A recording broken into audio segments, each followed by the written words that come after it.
Ladies and gentlemen, the FM22 beta is here. It's live. It's just went live. So it's time to start a beta save, shall we? Let's go.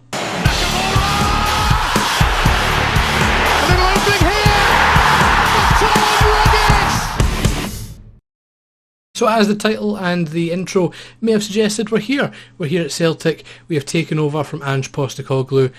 He's been doing a good job so far, to be fair, but we're taking over. As the title says, trouble in paradise. It's not been going too well for Celtic in the last year or so. That's 2 years.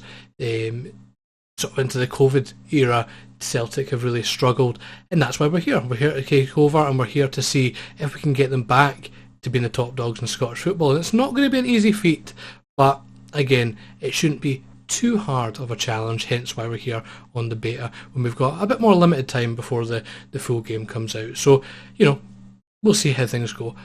Full clarity, obviously this is a beta version of the game, so anything you see in terms of glitches or anything like that, not really truly reflective of the game. The whole point of this is to be able to flag up those sort of things to the FM community to try and get them to be able to sort it before the game launches in November. So if you do spot anything that I don't, give me a shout, and it means we can put it on the forums and get it all sorted and help make the game even better. But without further ado, let's jump into it. So, Celtic have today confirmed the appointment of Kyle Watt as the club's new manager. That's me. Eyebrows have been raised, bit rude. The appointment of the 24-year-old, that's nice, I'm 25 now, but I'll take that. Who has recently spent time away from club football, and he is sure to face plenty of questions when he faces the media for the first time at Celtic Park. That'll be interesting. So we've put a pen to paper on a 2-year deal, we'll take that, and it is worth £13,750 per week. I'm not going to turn my nose up at that, let's be honest. Kyle Watt will be managing one of the rivals of Aberdeen, one of his favourite clubs. I know, I've already had the comments on Twitter, adding to further intrigue of an already interesting appointment. He replaces Ange Postecoglou. So, let's have a look at the team, let's see what we're playing with, and see what our plans are for the save.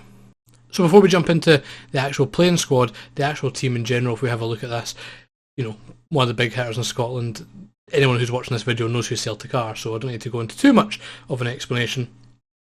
But as you can see, we've got Celtic Park, 60,000 capacity. That's a big advantage on these sort of games. If you can get people in, get match day revenue, you're winning. You've then got Lennoxtown, which is our training facilities. So excellent training facilities, great youth facilities, and exceptional youth recruitment. That is good for the future. That means we're bringing in the top names and we're able to train them to a decent standard. So that is already a positive. We look at the finances. We're classed as rich, which... okay, and our transfer budget is £4.5 million, so that's a hefty chunk of change in Scotland to be playing with, and a wage budget of 458,703. So that'll be a lot more than pretty much any other team, obviously apart from Rangers, in the league. So again, you come in with a bit of an advantage. It's really between Rangers and Celtic at the top of the league in terms of this game anyway. It's how it tends to be in real life, but in this game with the finances and the facilities, it's always going to be between those top two. Unless you're managing another team and you build them up. I tend not to. But let's have a look. So we've got the report here from the managing director on who our best 11 is. So you've got Hart and goals, Greg Taylor, Christopher Julian, Carter Vickers, Juranovic, McCarthy, Turnbull, McGregor, Furuhashi, Forrest, and I'm not even going to try and pronounce his name. We'll get there at some point during the save, don't you worry. We have a look at the loans. We have Carter Vickers is on loan from Tottenham. Jota is on loan from Benfica. Surprisingly he's not in this best lineup. Griffiths is away, Coffey's away. A lot of young players there are away on loan. So, interesting things in terms of the team. It's quite a strong squad already. I don't know how much I'm going to do in terms of the transfer market, but we'll see.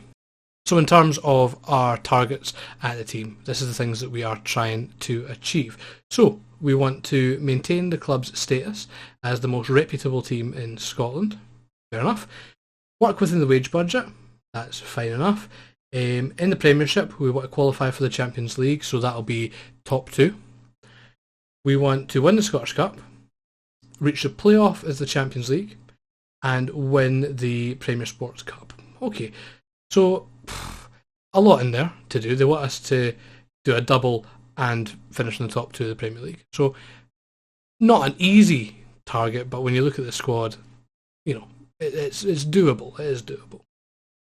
And then long-term plans, we're probably not going to even get this far, but continue to win the Premiership is what they want. They want us to win it year in, year out, hit that 10 in a row and see what we can do. But, like I said, it's not going to be an easy challenge.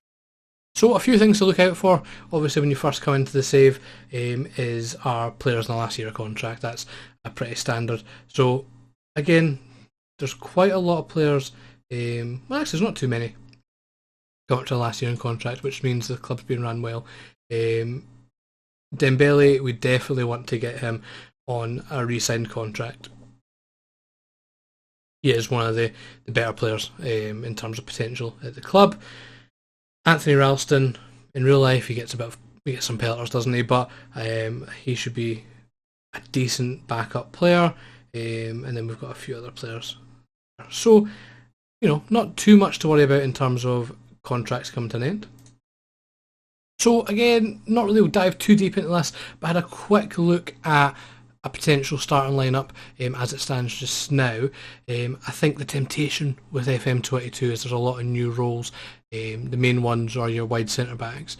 I don't really want to touch that just yet. Let's see how that plays out first before we go to like a 5 at the back. So play it simple. So we've gone with a 4 at the back. Taylor, Starfelt, Carter Vickers and Juranovic.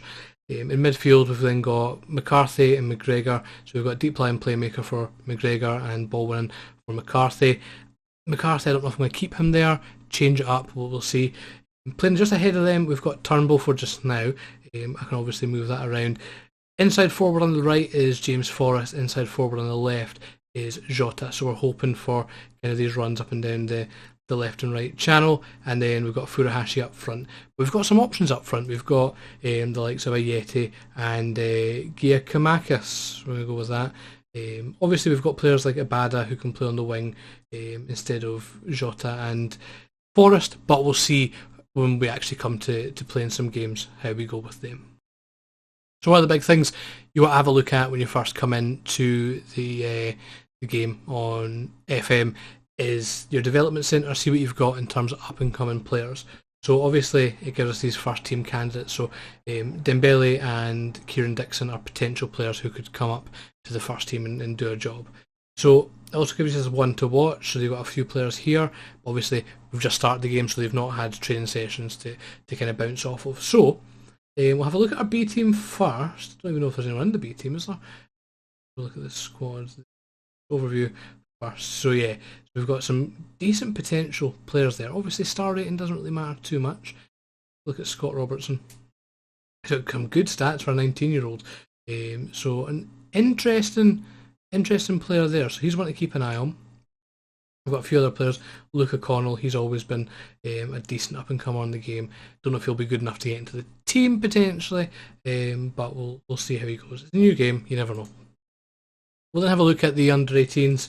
Here, so again, no one with massive potential here, but we've got players who could potentially be first team players. So Bruno Davison is one of them. He's wanted this alone.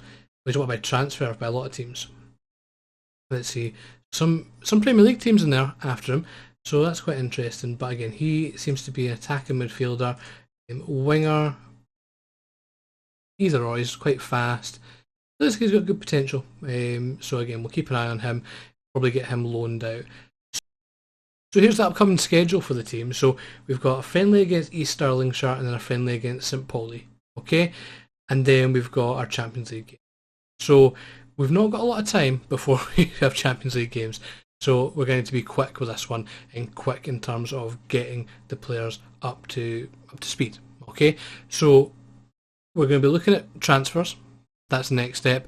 We're going to be looking at staff if we need to make any changes to our backroom staff, just to optimise things, look at things like training and all that sort of boring stuff that we kind of tweak in the background before we kind of get into things. So we're going to leave this for just now. What I'm going to talk about just now is what our plans are for the season. So the plan for this save, with it being the beta, we've only got roughly, 2.5 weeks. So we want to make sure that we're efficient with this one and we're setting ourselves some good targets. So the first main target that we want to be setting on this one is to win the league. So that is a must do. To class this as a successful save, we need to get that Premier League title back, or Premiership title back, from Rangers. Also, one of Celtic's biggest things and their biggest target every season is to get into the Champions League group stage. That is going to be a very difficult challenge, but that is ultimately one of our other goals. So that is our two main goals, is win the league and get into the Champions League group stage. Are we going to get into the Champions League group stage this year? I'm going to be hopeful and say maybe, but I don't necessarily think so. I think that might be next season. Hopefully we win the league and go straight in. Two things sorted. Easy peasy. But those are our two main challenges for this save. And if we don't do them, fair enough. But if we do, then I'll be more than happy with that. An additional challenge that I'm putting on top of this is that Celtic, a few seasons ago, were quite prolific in winning cups and winning trophies. So I would like to potentially, in our second season, get the treble. Again, that's an additional target to add on top of that, so I'm not expecting us to actually do that, but if we can, we're laughing. So I'm going to go and do all the boring stuff, do all the fiddly diddly bits that you're not going to sit here and watch on YouTube for however long. I'll be back with those Champions League games. We'll have a bit of an update on where the squad is. We'll come back for the Champions League qualifying games, and then we'll go from there. As always, guys, thank you very much for watching. If you like the video, you want to see more of this, hit that subscribe button down below, hit that like button to let me know that you liked it, and even leave a comment. Whew, amazing. Thank you very much for watching, guys. I'll see you guys next time. Peace.